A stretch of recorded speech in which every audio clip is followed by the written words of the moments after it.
बिल्कुल सही। एक खबर सामने आ रही है, मलेशिया जो कि एक मुस्लिम कंट्री है, वो बोल रहा है कि बहुत शुक्रिया भारत, आप लोग हम कारी किसी है तब कोई मुल्क जो है उन्हें पता है कि हम किसी की मदद करने के काबिल ही नहीं हैं। और दूसरी मैडम बात ये होती है कि अगर हम लोकल सतह पे देखें, ख़ानदान में देखें, रिलेटिव्स में देखें, तो वो बंदा जो किसी की मदद करता है वो उनके लिए अच्छा होता है। अब अगर क्राइसिस में भारत कोई थोड़ी बहुत अगर ये चीज गरीबों को मिल जाते, जंजले वाले को, दरकान वाले को, ये कहते हैं भाई ये वो हम खा ले, तो आपने थोड़े दिन पहले मैंने देखा वो यूट्यूब पर लाइट का नामो निशान ही नहीं है बिल्कुल। पाकिस्तान में ऐसा जगह है कि हम अंधेरों पे बैठा है। कौन सा गाँव है आपका? बाजौड़ एजेंसी। ये कहाँ को पड़ता है?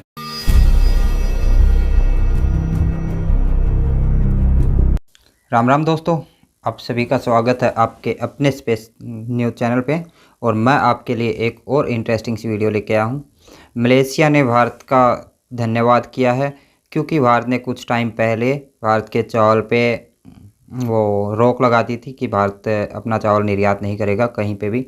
और मलेशिया जो है भारत से 38% चावल भारत से ख़रीदता है या किसी बाहर की कंट्री से ख़रीदता है, पर ज़्यादातर चावल 38% जो ख़रीदा जाता है वो भारत से ही ख़रीदा जाता है। इसलिए मलेशिया इस बात को लेके काफ़ी टाइम से सोच रहा था कि अब क्या किया जाए, कहाँ से ख़रीदा जाए। बट मलेशिया के पास कोई और विकल्प नहीं था क्योंकि भारत काफ़ी पास में लगता है और वहाँ तक निर्यात करने में भारत को ज़्यादा टाइम भी नहीं लगता। और जितना भी मलेशिया में चावल या खाद्यान्न की पूर्ति होती है वो लगभग भारत से ही होती है।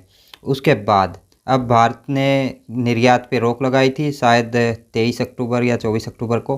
अब क्या है कि भारत के चावल पे रोक लगने की वजह से मलेशिया था टेंशन में, तो अब मोदी जी ने चावल दिया है मलेशिया को 17 मीट्रिक टन। तो इसी को लेके मलेशिया का एक बयान आया है कि भारत मलेशिया का रियल ब्रदर है। और मलेशिया एक, आप सब जानते हो, मलेशिया मुस्लिम कंट्री है। तो इसी चीज़ को लेके जब से ये बयान आया है पाकिस्तानी मीडिया के अंदर काफ़ी हलचल मची हुई है और इसकी चर्चा हो रही है कि सारे मुस्लिम कंट्री भारत का धन्यवाद कर रहे हैं, भारत को थैंक यू बोल रहे हैं और भारत सभी की हेल्प कर रहा है। दूसरी तरफ ये अफ़गानिस्तान भी भारत को थैंक यू बोल रहा है, बांग्लादेश भी बोल रहा है और सऊदी में भी भारत के और सऊदी के भी काफ़ी अच्छे रिलेशन हैं। इन्हीं सब चीज़ों की चर्चा अब दोबारा से पाकिस्तानी मीडिया में गर्म हो चुकी है। तो दोस्तों अब और अब जो दूसरी बात थी कि जो पाकिस्तान की मियाँवाली में अटैक हुआ था, उस अटैक के अंदर पाकिस्तानियों ने आरोप लगाया है कि पाकिस्तान में जो अटैक हुआ उसमें अमेरिकी हथियार यूज किए गए हैं, जबकि अमेरिका ने ये डिनाई कर दिया है और कहा है ये हथियार आप अपनी ISI से और आर्मी से पता करो कहाँ से आए हैं, हमने किसी को इस तरह की ऑर्गेनाइजेशन को कोई हथियार नहीं दिया। बिल्कुल सही। एक खबर सामने आ रही है, मलेशिया जो कि एक मुस्लिम कंट्री है, वो बोल रहा है कि बहुत शुक्रिया भारत, आप लोग हमारे असल भाई हो क्योंकि आप लोगों ने हमें 1,70,000 टन चावल के दिए हैं। कि सिर्फ इंसानियत देख रहे हैं हमारे भारत में इंसानियत है भाई। मेरे साथ काम करते रहे हिंदू, वो हम लोगों से अच्छे हैं। बाय गॉड यू बिलीव, हम लोगों से अच्छे हैं वो। I trust you.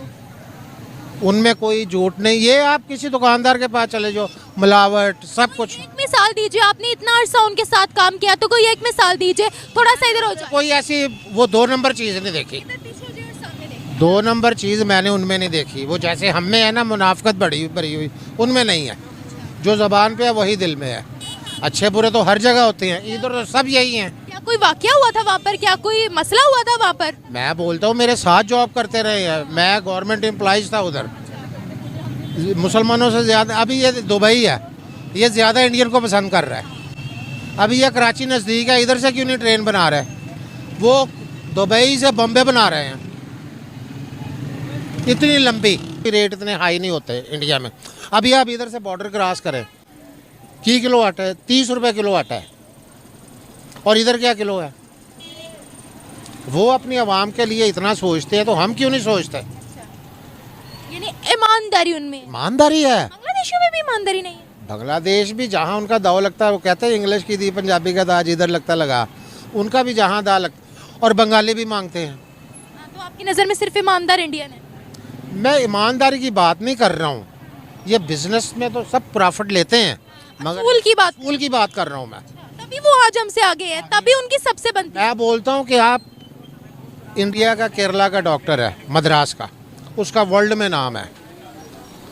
मैं उधर दुबई में कभी पाकिस्तानी डॉक्टर के पास नहीं गया, मैं मद्रासी डॉक्टर के पास जाता था। आप यकीन मानो कि मेरे को एक खुराक मालूम है ना कि इनसे तो हमको फ़ायदा, इनसे ये अपने मुल्क अपने अवाम को फ़ायदा नहीं दे सकते, हमको क्या फ़ायदा देंगे। आपने बोला है कि उनमें ज़्यादा ईमानदारी है, तो जाहिर है वो हिंदू थे तो वो इंडिया से होंगे, ठीक है। तो क्या इंडियंस वहाँ पर क्या उनका मैंने देखा कि मैंने पीछे उनसे कोई बुराई नहीं देखी किसी की। जैसे कि दुबई पाकिस्तानियों को बुरा समझता है, ये लोग वहाँ पर जाकर ड्रग सेलिंग करते हैं, भीख मांगते हैं, सऊदीया में करते हैं, तो क्या इंडियन भी वहाँ पर ऐसा? ना, कोई भी नहीं, नथिंग, कोई भी आपको नहीं मिलेगा। हाँ, अगर वो ऐसा होगा तो अपना भी मिलने जुलने वाले के पास चला जाएगा, प्लीज़ ये मेरे को प्रॉब्लम है, मेरी हेल्प कर दो। इतना डिफरेंस कैसे है, हालांकि हम भी तो पहले उन्हीं के साथ ही रहते थे। हम ये हैं कि अभी जो हालात है, हम सुबह उठे तो लाखों लाखपति हुए हैं, करोड़ों में हमें मिले, उनमें नहीं है। देखो स्टेप बाय स्टेप आदमी ऊपर जाता है ना, वो मेहनत करते हैं। आज आप यकीन करें, सऊदी इतनी है उनकी कि आप सोच भी नहीं सकते। एक टॉयलेट में काम करने, आप किसी इंडियन दुकानदार के पास गए हो, आप 500 बार चीज़ निकलवाएंगे, आपको दिखाएगा, आप लें या ना लें वो बात की बात है, वो बड़ा अच्छा बिहेव होगा उसका। और पाकिस्तानी के पास चले जाओ, 2 बार यार ये दिखा दो, ओ नहीं भाई ये आप किसी और जगह से ले लो, ये हाल है। लेना तो लो, नहीं तो जाओ। तो ये करने जाते हैं हम बाहर, देख लो जी, बस नहीं चाहते तो हम वर्क वीज़ा लेकर है ना। उधर क्या करते हैं ये, अभी तो उन्होंने बंद कर दिया ना, बैंक से लोन लेते हैं, भाग आते हैं इधर।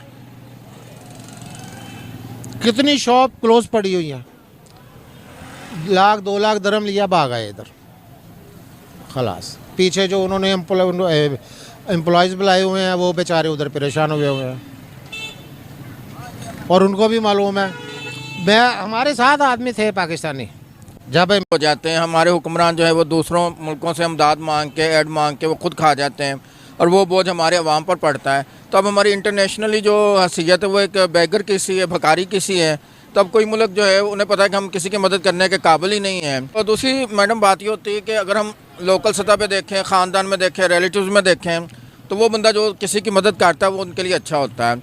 अब अगर क्राइसिस में भारत बांग्लादेश की मदद करता है, मलेशिया की, इंडोनेशिया, किसी भी मुल्क की, इवन पाकिस्तान की भी मदद करता है, तो वो हमारे लिए अच्छा होगा। अब बात यह है कि हम किसी की मदद करने के काबिल ही नहीं, हम तो खुद, हमारे हुक्मरानों ने हमें इस हैसियत में पहुँचाया है कि हम जो है वो अमरीकी पिट्ठू हैं।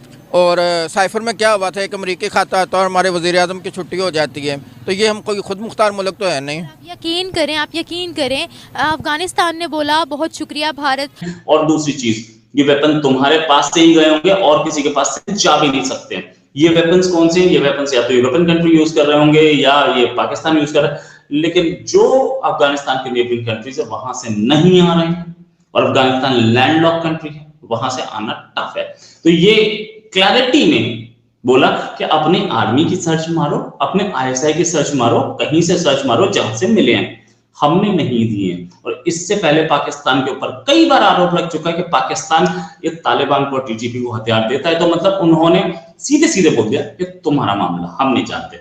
अब बात करते हैं पाकिस्तान से जिंदाबाद वाली कहानी पे। पाकिस्तान में पासपोर्ट खत्म हो गए। ये क्यों खत्म हुए? क्योंकि लेमिनेशन पेपर खत्म हो गया। लेमिनेशन पेपर जिससे पासपोर्ट बनता